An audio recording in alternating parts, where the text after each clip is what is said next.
Hi guys, welcome to വീലെ. വർഷം 1972 July 2 അന്നത്തെ ഇന്ത്യൻ പ്രധാനമന്ത്രിയായിരുന്ന ഇന്ദിരാഗാന്ധിയും പാകിസ്ഥാൻ്റെ പ്രസിഡൻ്റായ സുൽഫിക്കർ അലി ഭൂട്ടോയും ചേർന്ന് ഹിമാചൽ പ്രദേശിൻ്റെ തലസ്ഥാനമായ ഷിംലയിൽ വെച്ച് ഒരു ഉടമ്പടി ഒപ്പുവയ്ക്കപ്പെടുകയുണ്ടായി. ഈ ഉടമ്പടിയാണ് ഷിംല കരാർ എന്ന പേരിൽ അറിയപ്പെടുന്നത്. ബംഗ്ലാദേശ് വിമോചന സമരവും അതിനെ തുടർന്ന് അരങ്ങേറിയ 1971 ഇൻഡോ പാകിസ്ഥാൻ യുദ്ധവും ശേഷം 90,000-ഓളം വരുന്ന പാകിസ്ഥാൻ പട്ടാളക്കാർ ഇന്ത്യൻ സേനയ്ക്ക് മുന്നിൽ കീഴടങ്ങുകയും എല്ലാം ചെയ്തതിന് ശേഷം ഭാവിയിൽ ഈ രണ്ട് രാജ്യങ്ങൾക്കുമിടയിലുള്ള ബന്ധം എങ്ങനെയായിരിക്കണം എന്ന ലക്ഷ്യത്തോടെ രൂപീകരിക്കപ്പെട്ട ഉടമ്പടിയായിരുന്നു ഷിംല കരാർ. ഇതിലെ പ്രധാനപ്പെട്ട വ്യവസ്ഥകൾ ഇവയൊക്കെയായിരുന്നു. ഒന്നാമതായി, പീസ്ഫുൾ റെസൊല്യൂഷൻ.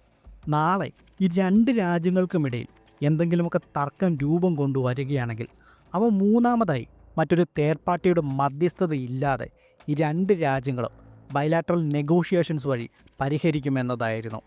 രണ്ടാമത്തെ വ്യവസ്ഥ ഇതായിരുന്നു. ജമ്മു ആൻഡ് കാശ്മീരിൽ ദ സീസ്ഫയർ ലൈൻ എന്ന പേരിൽ അറിയപ്പെട്ടിരുന്ന നിയന്ത്രണ രേഖ ഇനി മുതൽ ലൈൻ ഓഫ് കൺട്രോൾ എന്ന പേരിലേക്ക് മാറ്റുകയും രണ്ട് രാജ്യങ്ങളും അവർക്ക് തോന്നിയതുപോലെ ഇതിൽ ഇനി മാറ്റം വരുത്തുവാൻ പാടില്ല എന്നതുമായിരുന്നു. മൂന്നാമതായി, യുദ്ധത്തിൻ്റെ ഭാഗമായി ഇന്ത്യ തടവിലാക്കിയ എല്ലാ POWസിനെയും കൂടാതെ യുദ്ധസമയത്ത് പിടിച്ചെടുക്കപ്പെട്ട ടെറിട്ടറികളും വിട്ടു നൽകുമെന്നതായിരുന്നു. പക്ഷെ അങ്ങനെ പിടിച്ചെടുക്കപ്പെടുന്ന ടെറിട്ടറികളിൽ തന്ത്രപ്രധാനമായ ഭാഗങ്ങൾ ഇന്ത്യ കൈവശം വെക്കുകയും ചെയ്തു.